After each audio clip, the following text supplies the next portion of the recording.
Hello everyone and welcome again. सूक्ष्मदर्शिकी या microscopy से आगे हम टॉप 50 प्रश्न डिस्कस करते हैं। तो पहला प्रश्न हमारे पास, सूक्ष्मदर्शिकी से क्या तात्पर्य है? कोशिका अध्ययन के लिए सूक्ष्मदर्शी के उपयोग से, प्रयोगशाला में सूक्ष्मदर्शी के उपयोग से, सूक्ष्मदर्शी की खरीद से, या ऑल ऑफ द अबव। तो बिल्कुल सिंपल सा प्रश्न, आपका आंसर हो जाएगा कोशिका अध्ययन के लिए सूक्ष्मदर्शी के उपयोग से सूक्ष्मदर्शी से तात्पर्य है। क्वेश्चन नंबर 2 है हमारे पास, प्रकाश संयुक्त सूक्ष्मदर्शी की अधिकतम आवर्धन क्षमता कितनी होती है?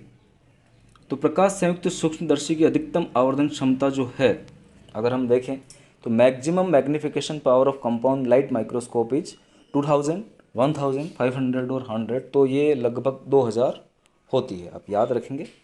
आवर्धन क्षमता का सूत्र क्या होता है? Formula of magnification power, magnification बराबर size of retinal image with microscope upon size of retinal image with unaided eye. दूसरा ऑप्शन है power of objective lens into power of eyepiece lens, A and B दोनों, size of retinal image into power of lens. तो बिल्कुल magnification का जो formula होता है वो ए व बी दोनों हो जाएगा। ए भी राइट है।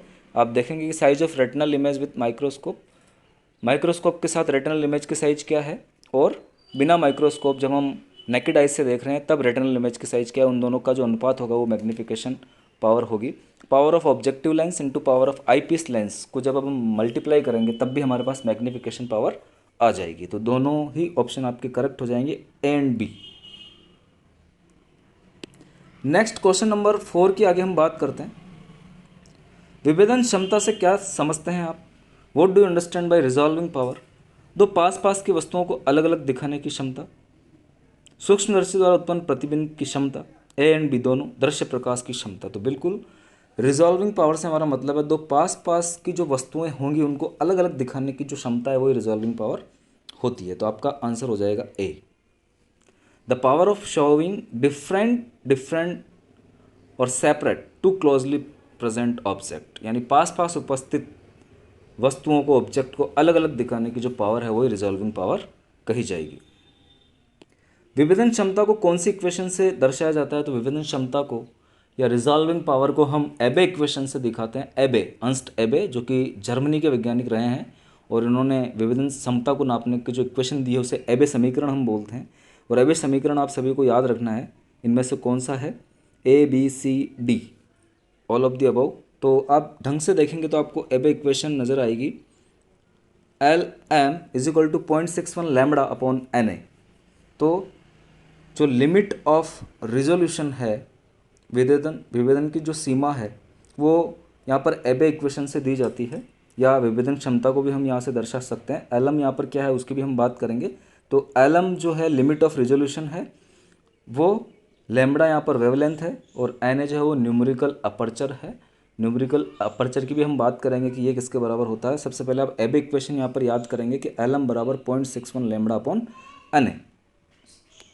विभेदन क्षमता निर्भर करती है, विभेदन क्षमता किस पे निर्भर करती है? Resolving power depends on wavelength and numerical aperture पर, अभिदर्शक लेंस की क्षमता पर, अभिनेत्र लेंस की क्षमता पर, ऑल ऑफ द अबव। तो विभेदन क्षमता जो है अगर हम देखें तो वो आपकी वेवलेंथ और न्यूमेरिकल अपर्चर पर, तरंगदैर्घ्य और संख्यात्मक द्वार पर निर्भर करती है। तो आपका आंसर हो जाएगा wavelength and numerical aperture. Question number 7 की हम बात करते हैं। एबे समीकरण में एलम से क्या तात्पर्य है? Limit of resolution, magnification, proliferation, सभी। तो बिल्कुल मैंने बताया लिमिट ऑफ रिजोल्यूशन या विभेदन सीमा को हम एलम से रिप्रेजेंट करते हैं। विभेदन सीमा व विभेदन क्षमता में क्या संबंध होता है?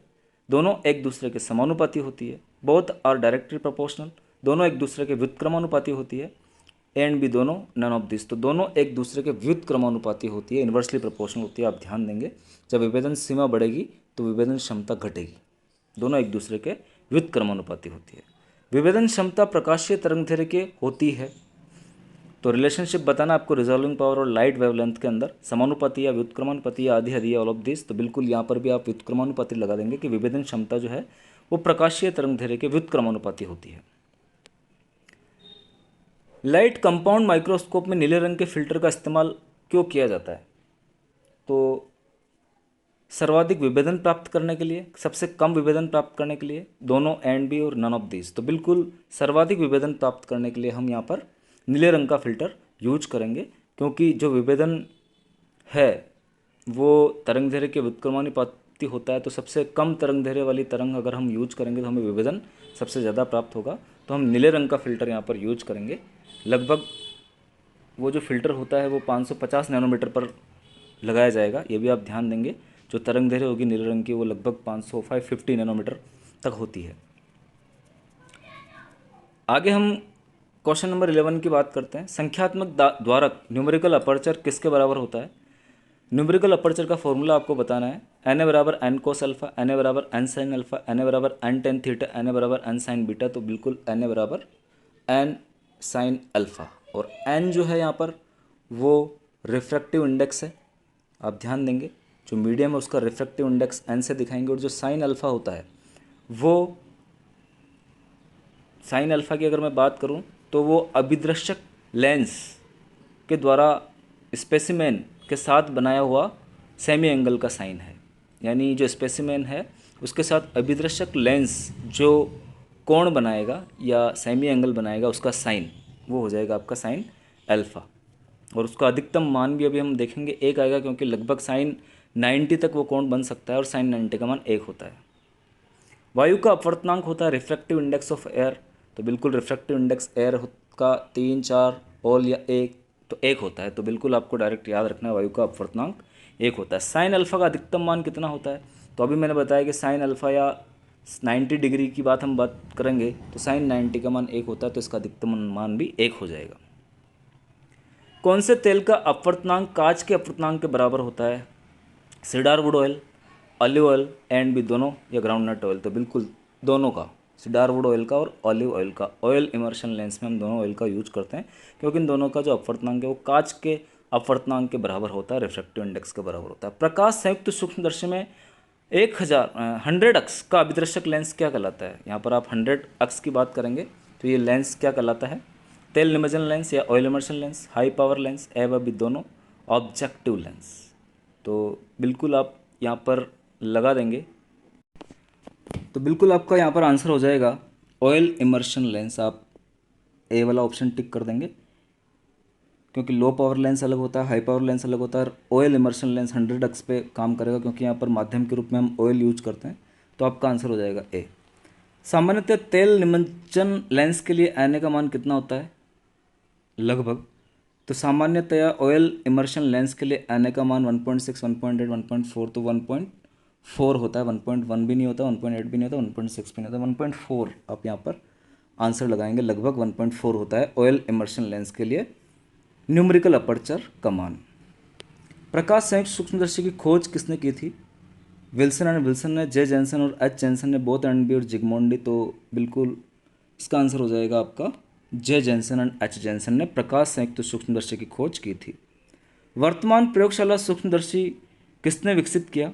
Who developed modern day laboratory compound microscope? तो वर्तमान समय का जो प्रयोगशाला सूक्ष्मदर्शी है वो जैनसन एंड जैनसन ने, विल्सन ने, नोलन, रुस्का ने, सभी ने, तो विल्सन ने विकसित किया है। प्रकाश संयुक्त सूक्ष्मदर्शी एक प्रकार का लाइट कंपाउंड माइक्रोस्कोप जो है वो किस प्रकार का होता है? चमकीला क्षेत्र microscope, dark field microscope, ultra microscope, all of these. तो ब्राइट फील्ड माइक्रोस्कोप होता है, जिसमें हम देखते हैं कि चारों तरफ का जो फील्ड है वो चमकीला होता है और स्पेसिमेन जो होता है वो डार्क नज़र आता है, वो चमकीला क्षेत्र माइक्रोस्कोप हो जाएगा। तो प्रकाश संयुक्त सूक्ष्मदर्शी ब्राइट फील्ड होता है। डार्क फील्ड में चारों तरफ का क्षेत्र डार्क होता है, वो आप ध्यान देंगे, और जो प्रतिबिंब बनता है वो चमकीला बनता है। अल्ट्रा माइक्रोस्कोप भी डार्क फील्ड माइक्रोस्कोप का ही दूसरा नाम है, और यहाँ पर आपका आंसर हो जाएगा चमकीला क्षेत्र माइक्रोस्कोप। जेरनिक किसकी खोज के लिए नोबेल प्राइज से अवार्ड किया गया था? तो जेरनिक ने TM, transmission electron microscope, scanning electron microscope, ultra microscope या कला विपर्यासी सूक्ष्मदर्शी, तो फेज कॉन्ट्रास्ट माइक्रोस्कोप जेरनिक ने खोजा था और उसके लिए उसको नोबेल प्राइज दिया गया था। एक विद्यार्थी मेटाफिजिक गुणसूत्रों के व्यवहार का अध्ययन करना चाहता है, मेटाफिजिक या मेटाफेज स्टेज में क्रोमोसोम की स्टडी करना चाहता है, तो उसके लिए सबसे उपयुक्त सूक्ष्मदर्शी कौन सा होगा? X ray microscope, ultra microscope, phase contrast microscope, all of this. तो बिल्कुल कोशिका विभाजन का सबसे अच्छा अध्ययन फेज कॉन्ट्रास्ट माइक्रोस्कोप में किया जा सकता है, कला विपर्यासी सूक्ष्मदर्शी में किया जा सकता है। सत्य कथन को चुनना है। फेज कॉन्ट्रास्ट माइक्रोस्कोप जीवित कोशिकाओं के अध्ययन में उपयोग किया जाता है, बिल्कुल सही। फेज कॉन्ट्रास्ट माइक्रोस्कोप अजीवित संरचनाओं के अध्ययन का सबसे उत्तम तरीका है। ए एंड बी दोनों, नन ऑफ दिस, तो सबसे सत्य कथन है ए वाला हो जाएगा। कौन सा सूक्ष्मदर्शी अपवर्तनांकों के अंतरों पर कार्य करता है? Which microscope is work on differences of the refractive index? Phase contrast microscope, electron microscope, ultra microscope, all of this. तो फेज कॉन्ट्रास्ट माइक्रोस्कोप जो है वो सूक्ष्मदर्शी जो है वो अपवर्तनांकों या रिफ्रैक्टिव इंडेक्सेस के डिफरेंसेस पर काम करता है। कौन से सूक्ष्मदर्शी में अभिरंजक की आवश्यकता नहीं होती है? फेज कॉन्ट्रास्ट माइक्रोस्कोप में या कला विपर्यासी माइक्रोस्कोप में, इलेक्ट्रॉन माइक्रोस्कोप में, ब्राइट फील्ड में, या ऑल ऑफ दिस। तो कला विपर्यासी माइक्रोस्कोप या फेज कॉन्ट्रास्ट माइक्रोस्कोप में स्टैनिंग की आवश्यकता नहीं होती है, इसलिए जीवित संरचनाओं को भी हम यहाँ पर बहुत आसानी से देख सकते हैं। इलेक्ट्रॉन माइक्रोस्कोप के लिए सबसे पहले क्या जरूरी है? वैक्यूम, परावर्तक, प्रकाश का स्रोत, जीवित पदार्थ। तो बिल्कुल सबसे पहले वहाँ पर वैक्यूम की जरूरत पड़ेगी, तो आपका आंसर हो जाएगा निर्वात। आप यहाँ पर निर्वात आंसर टिक कर लेंगे ए। इलेक्ट्रॉन माइक्रोस्कोप की resolving power light compound microscope से कितना गुना होती है? तो इलेक्ट्रॉन माइक्रोस्कोप की रिजॉल्विंग पावर जो होती है वो लगभग 10 एंगस्ट्रॉम के लगभग होती है, और लाइट कंपाउंड माइक्रोस्कोप की हम बात करें तो ये लगभग होती है 1/100 माइक्रोन मीटर। तो यहाँ से हमारा आंसर जो है वो हो जाएगा लगभग 1000 गुना।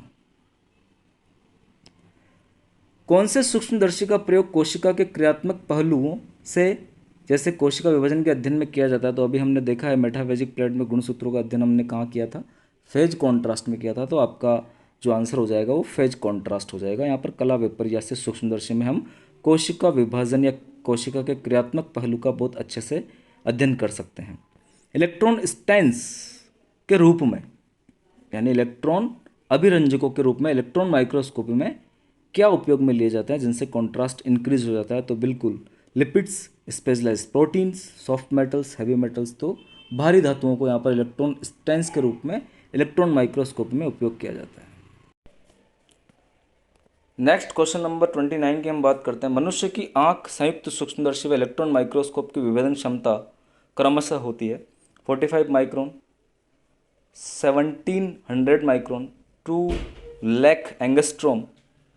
सेकंड ऑप्शन है 100 micron, 1/100 micron, 10 angstrom, 200 micron, 1/100 angstrom, 5 angstrom, 100 angstrom, 500 angstrom या 1 लाख एंगस्ट्रोम।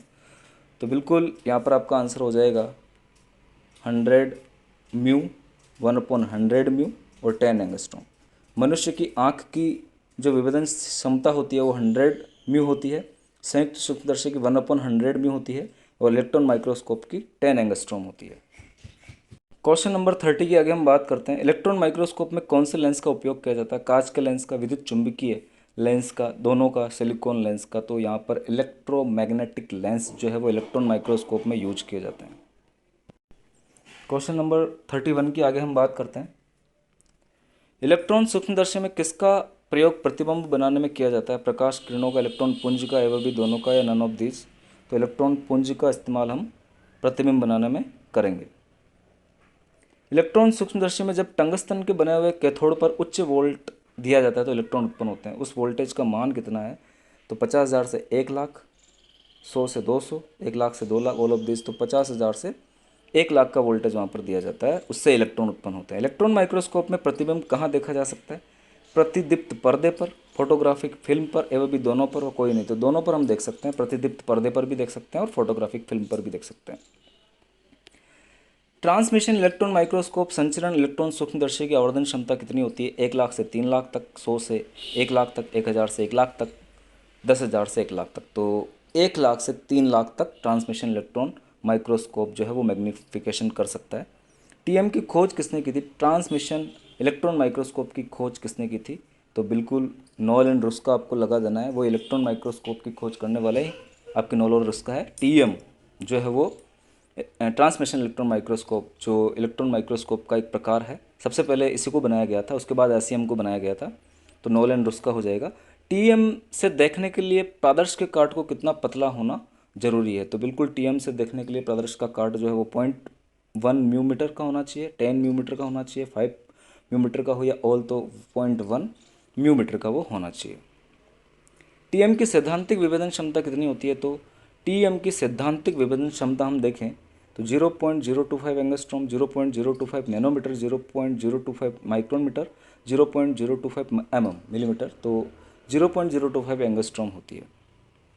टीएम की वास्तविक विभेदन क्षमता कितनी होती है, ऊपर अपन ने टीएम की सैद्धांतिक विभेदन क्षमता देखी है, नीचे हम वास्तविक की बात कर रहे हैं, तो 0.025 एंगस्ट्रॉम, ये तो हमने सैद्धांतिक की बात की है। 2 to 10 एंगस्ट्रॉम, 50 से 100 एंगस्ट्रॉम या 100 से 1000 एंगस्ट्रॉम, तो 2 to 10 एंगस्ट्रॉम वास्तविक विभेदन क्षमता होती है। इलेक्ट्रॉन माइक्रोस्कोप में इलेक्ट्रॉन की तरंगदैर्घ्य होती है 0.05 angstrom, 0.05 millimetre, 0.05 nanometre, 0.05 micron metre, तो 0.05 एंगस्ट्रॉम होती है। इलेक्ट्रॉन माइक्रोस्कोप के लिए अत्यधिक पतले काट किसमें काटे जाते हैं, तो इलेक्ट्रॉन माइक्रोस्कोप में जो हम अत्यधिक पतले काट काटेंगे वो नाइफ से, अल्ट्रा माइक्रोटोम, मिक्सर ग्राइंडर से, अल्ट्रा सेंट्रीफ्यूज से, तो अल्ट्रा माइक्रोटोम से वो काटे जाते हैं। एक उपकरण होता है जिससे बहुत ही पतली सी स्लाइस कटेगी और उसको इलेक्ट्रॉन माइक्रोस्कोप में हम देख सकते हैं। निम्न में से इलेक्ट्रॉन डेंस मटेरियल है lead acetate, uranyl acetate, palladium vapours, phosphotungsten, all of this, तो बिल्कुल आपका आंसर हो जाएगा। ये सभी जो हैं वो इलेक्ट्रॉन डेंस मटेरियल है जिनका प्रयोग इलेक्ट्रॉन सूक्ष्मदर्शी में किया जाता है। ग्लास रेजर और डायमंड रेजर का प्रयोग किस में किया जाता है, ग्लास रेजर, डायमंड रेजर बिल्कुल पतली स्लाइस काटने के काम में आएंगे। तो इनमें से हम देखते हैं अपकेंद्रीकरण में, वर्ण लेखिकी में, विद्युत कण संचरण में या अल्ट्रा माइक्रोटोम में, तो बिल्कुल अल्ट्रा माइक्रोटोम में, जिससे पतले पतले स्लाइड्स बनाए जाएंगे, स्लाइस बनाए जाएंगे और उनको इलेक्ट्रॉन माइक्रोस्कोप में देखा जाएगा।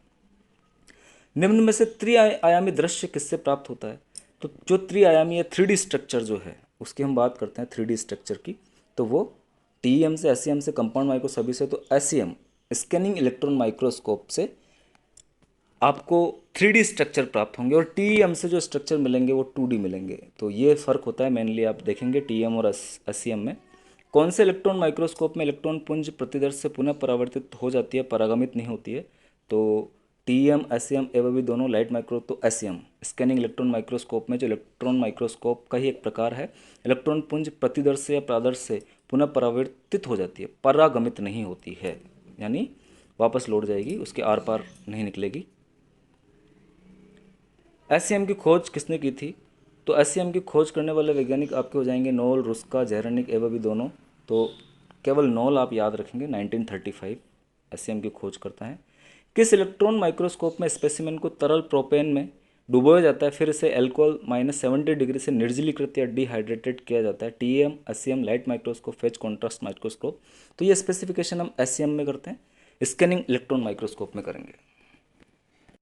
नेक्स्ट क्वेश्चन नंबर 47 है हमारे पास, एसईएम की आवर्धन क्षमता कितनी होती है, तो एसईएम की आवर्धन क्षमता की हम बात करते हैं, स्कैनिंग इलेक्ट्रॉन माइक्रोस्कोप की आवर्धन क्षमता 1000, 2000, 2 लाख या 1 लाख।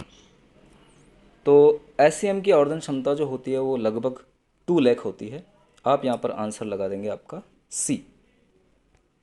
क्वेश्चन नंबर 48 की आगे हम बात करते हैं, कोशिका की अल्ट्रा स्ट्रक्चर परासंरचना के अध्ययन के लिए सबसे अच्छा सूक्ष्मदर्शी है कला विपर्यासी सूक्ष्मदर्शी, इलेक्ट्रॉन माइक्रोस्कोप, प्रतिदीप्ति सूक्ष्मदर्शी, सभी, तो बिल्कुल कोशिका की अल्ट्रा स्ट्रक्चर यानी माइन्यूट स्ट्रक्चर हमें देखनी है कोशिका की, तो इलेक्ट्रॉन सूक्ष्मदर्शी हम काम में लेंगे।